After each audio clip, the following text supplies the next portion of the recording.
ಮೋದಿ ನಿಲುವು ಬದಲಾಯಿತಾ?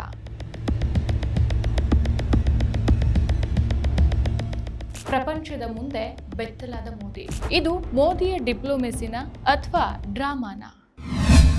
ನಮಸ್ಕಾರ, ಈ ದಿನಕ್ಕೆ ಸ್ವಾಗತ. ನಾನು ಶ್ರೀ ಪವಿತ್ರ.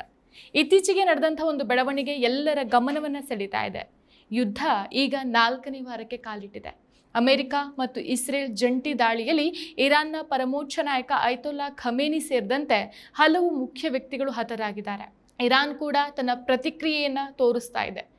ಇಂತಹ ಸಂದಿಗ್ಧ ಸಮಯದಲ್ಲಿ ಭಾರತದ ಪ್ರಧಾನಿ ನರೇಂದ್ರ ಮೋದಿಯವರು ಇರಾನ್ ಅಧ್ಯಕ್ಷ ಮಸೌದ್ ಪಜೆಶ್ಕಿಯಾನ್ ಅವರ ಜೊತೆಗೆ ದೂರವಾಣಿ ಮೂಲಕ ಕರೆ ಮಾಡಿ ಮಾತಾಡಿದ್ದಾರೆ. ಈ ಮಾತುಕತೆಯಲ್ಲಿ ಮೋದಿಯವರು, ನಿಮ್ಮ ಪ್ರದೇಶದಲ್ಲಿ ನಡೆದಂತಹ ಕ್ರಿಟಿಕಲ್ ಇನ್ಫ್ರಾಸ್ಟ್ರಕ್ಚರ್ ಮೇಲಿನ ದಾಳಿಗಳನ್ನು ನಾನು ಖಂಡಿಸ್ತೇನೆ. ಇದು ಆ ಪ್ರದೇಶದ ಸ್ಥಿರತೆಗೆ ಅಪಾಯ ಮತ್ತು ವಿಶ್ವದ ಸರಬರಾಜು ಸರಪಳಿಯನ್ನು ತುಂಡು ಮಾಡಿಬಿಡತ್ತೆ ಅಂತ ಹೇಳಿದ್ದಾರೆ. ಅಷ್ಟೇ ಅಲ್ಲ, ಈದ್ ಹಬ್ಬದ ಶುಭಾಶಯಗಳನ್ನು ಕಳಿಸಿದ್ದಾರೆ. ಯುದ್ಧ ಫೆಬ್ರವರಿ 28ಕ್ಕೆ ಆರಂಭ ಆಯಿತು.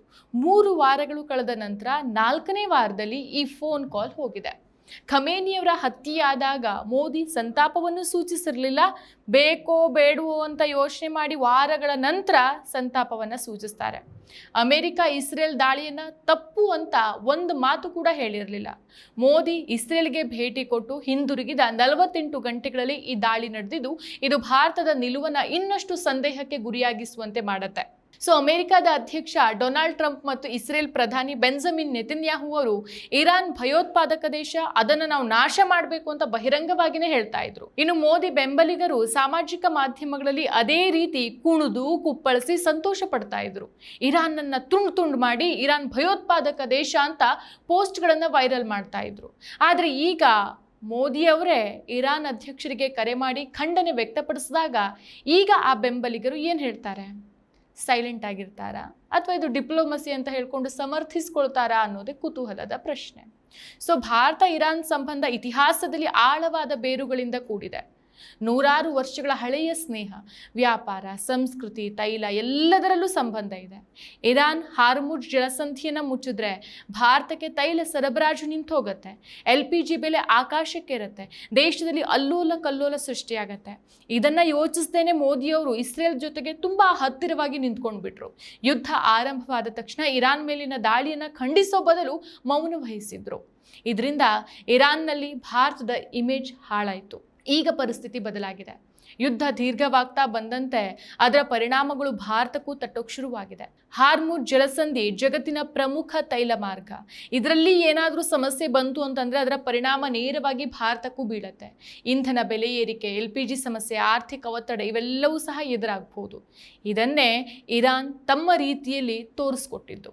ಕೆಲ ದಿನಗಳ ಹಿಂದೆ ಹಾರ್ಮುಜ್ ಮಾರ್ಗದಲ್ಲಿ ಉದ್ವಿಗ್ನತೆ ಸೃಷ್ಟಿಯಾಗಿದ್ದು ಭಾರತದ ಹಡಗುಗಳಿಗೂ ಅಡ್ಡಿ ಉಂಟಾಗಿತ್ತು.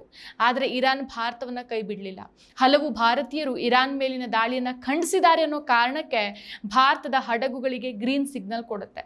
ತೈಲ ಮತ್ತು LPG ಸರಬರಾಜು ಮುಂದುವರಿಯತ್ತು. ಇರಾನ್ ತನ್ನ ಹಳೆಯ ಸ್ನೇಹಿತನಂತೆ ವರ್ತಿಸುತ್ತೆ. ನಿಮ್ಮ ನಿಲುವು ಏನು ಅನ್ನೋ ರೀತಿಯಲ್ಲಿ ಇರಾನ್ ಭಾರತವನ್ನು ಪ್ರಶ್ನಿಸಿತ್ತು. ಇಷ್ಟೆಲ್ಲ ಆದಮೇಲೆ ಮೋದಿಯವರು ಫೋನ್ ಮಾಡಿದ್ದಾರೆ. ಆದರೆ ಇದು ತುಂಬ ತಡವಾಗಿ ನಡೆದಂಥ ನಡೆ. ಯಾವಾಗ ಪ್ರಧಾನಿ ನರೇಂದ್ರ ಮೋದಿ ಇಸ್ರೇಲ್ ಕಡೆ ಹೆಚ್ಚು ಒಲವನ್ನು ತೋರಿಸಿದ್ರೋ ಆ ಕ್ಷಣದಿಂದಾನೇ ಇರಾನ್ ಜೊತೆಗಿನ ನಂಬಿಕೆ ಕುಗ್ಗೋಕ್ ಶುರುವಾಗತ್ತೆ ಅಂತ ಹೇಳ್ತಾರೆ ರಾಜಕೀಯ ವಿಶ್ಲೇಷಕರು. ಯುದ್ಧ ಆರಂಭವಾದ ತಕ್ಷಣ ಈ ಕರೆ ಮಾಡಿ ಖಂಡನೆಯನ್ನು ವ್ಯಕ್ತಪಡಿಸಿದ್ದಿದ್ರೆ ಏನಾಗ್ತಾ ಇತ್ತು? ಭಾರತದ ಘನತೆ ಜಗತ್ತಿನ ಮುಂದೆ ಇಷ್ಟೊಂದು ಕೆಳಗೆ ಬೀಳ್ತಾ ಇರಲಿಲ್ಲ. ಭಾರತ, ಇಸ್ರೇಲ್, ಅಮೆರಿಕ ಪಕ್ಷಪಾತಿಯನ್ನು ಟೀಕೆ ಬರ್ತಾ ಇರಲಿಲ್ಲ. ಇರಾನ್ ಜೊತೆಗಿನ ಸ್ನೇಹ ಸಂಬಂಧ ಇಷ್ಟೊಂದು ಹದಗೆಡ್ತಾ ಇರಲಿಲ್ಲ. ವಿಪಕ್ಷಗಳು ಮೋದಿ ವಿದೇಶ ನೀತಿ ವಿಫಲವಾಯಿತು ಅಂತ ಟೀಕಿಸ್ತಾ ಇರಲಿಲ್ಲ.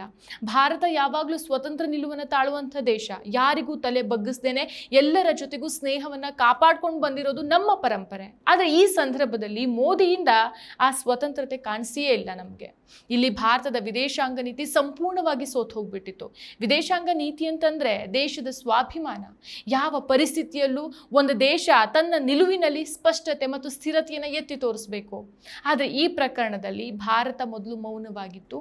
ನಂತರ ಪರಿಸ್ಥಿತಿ ಗಂಭೀರ ಆದಾಗ ಮಾತಾಡಿತು. ಅಂದರೆ ಮೋದಿಯವರು ಮಾತಾಡಿದ್ರು. ಇರಾನ್ ನಮ್ಮ ದೇಶಕ್ಕೆ ಕೇವಲ ತೈಲದ ಮೂಲ ಮಾತ್ರ ಅಲ್ಲ, ಇತಿಹಾಸ, ಸಂಸ್ಕೃತಿ, ವ್ಯಾಪಾರ ಎಲ್ಲದರಲ್ಲೂ ಸಹ ಪಾಲುದಾರ. ಇರಾನ್ ನಮ್ಮನ್ನು ಕೈ ಬಿಟ್ಟರೆ ಭಾರತದ ಆರ್ಥಿಕತೆಗೆ ದೊಡ್ಡ ಆಘಾತ. ಇದನ್ನು ನಾವು ಒಪ್ಕೊಳ್ಬೇಕು. ಇದನ್ನು ಮೊದಲಿಂದನೇ ನಾವು ಗಮನಿಸಬೇಕಾಗಿತ್ತು.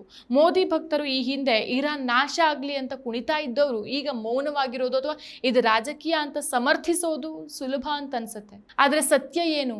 ಮೊದಲು ನಾವು ಭಾರತದ ಹಿತಾಸಕ್ತಿಯನ್ನು ಯೋಚಿಸ್ಬೇಕಲ್ವಾ? ಅದನ್ನೂ ಯೋಚಿಸ್ದೇನೆ ಮೋದಿ ಇಸ್ರೇಲ್ ಅಮೆರಿಕ ಪಕ್ಕದಲ್ಲಿ ನಡುಬಗ್ಗಿಸಿ ನಿಂತ್ಕೊಂಡ್ಬಿಟ್ರು. ಇರಾನ್ ಜೊತೆಗಿನ ಸಂಬಂಧವನ್ನು ಬಲಪಡಿಸಿದ್ರೆ ಮಾತ್ರ ಭಾರತದ ಶಕ್ತಿಯೂ ಹೆಚ್ಚುತ್ತೆ. ತೈಲ ಬೆಲೆ ನಿಯಂತ್ರಣ, ಹಡಗು ಸುರಕ್ಷತೆ, ಆ ಪ್ರದೇಶದ ಸ್ಥಿರತೆ ಎಲ್ಲವೂ ಸಹ ಅದರಿಂದನೇ ಸಾಧ್ಯ. ಸೊ ಮೋದಿಯವರ ಈ ತಡವಾದ ನಡೆ ಭಾರತದ ಘನತೆಯನ್ನು ಕುಸಿಯುವಂತೆ ಮಾಡಿದೆ. ಜಗತ್ತಿನ ಮುಂದೆ ನಾವು ಸ್ವತಂತ್ರ ಅಂತ ಹೇಳ್ಕೊಳ್ಳೋದು ಈಗ ಕಷ್ಟ ಆದಂತ ಅನಿಸುತ್ತೆ. ಭಾರತ ಯಾವಾಗಲೂ ಶಾಂತಿ ಪ್ರಿಯ ದೇಶ. ಆದರೆ ಆ ಶಾಂತಿಯನ್ನು ಕಾಪಾಡೋಕೆ ಸರಿಯಾದ ಸಮಯದಲ್ಲಿ ಸರಿಯಾದ ನಿಲುವನ್ನು ತಾಳಬೇಕು. ಇಲ್ಲ ಅಂತಂದರೆ ಸ್ನೇಹಿತರ ಜೊತೆಗೆ ಘನತೆಯನ್ನು ಕಳ್ಕೊಳ್ತೇವೆ. ಭಾರತ ತಟಸ್ಥ ದೇಶ ಹೌದು, ಆದರೆ ತಟಸ್ಥವಾಗಿರೋದು ಅಂತಂದರೆ ಮೌನವಾಗಿರೋದಲ್ಲ ಅಲ್ವಾ? ಸಮತೋಲನ ಸಾಧಿಸೋದು ಒಳ್ಳೆಯದೇ, ಆದರೆ ಅದು ಮೌನದಿಂದ ಅಲ್ಲ, ಸ್ಪಷ್ಟ ನಿಲುವಿನಿಂದ ಸಮತೋಲನವನ್ನು ಸಾಧಿಸಬೇಕು. ಇದು ಕೇವಲ ಒಂದು ರಾಜಕೀಯ ವಿಚಾರ ಅಲ್ವೇ ಅಲ್ಲ, ಇದು ನಮ್ಮ ದೇಶದ ಭವಿಷ್ಯದ ವಿಚಾರ. ಮತ್ತಷ್ಟು ವಿಶೇಷ ವಿಡಿಯೋಗಳನ್ನು ನೋಡಲು ಮತ್ತು ಹೊಸ ವಿಡಿಯೋಗಳ ಬಗ್ಗೆ ತಿಳಿಯಲು ಈ ದಿನ .com ಯೂಟ್ಯೂಬ್ ಚಾನೆಲ್ ಸಬ್ಸ್ಕ್ರೈಬ್ ಮಾಡಿ ಮತ್ತು ಬೆಲ್ ಐಕಾನ್ ಕ್ಲಿಕ್ ಮಾಡಿ.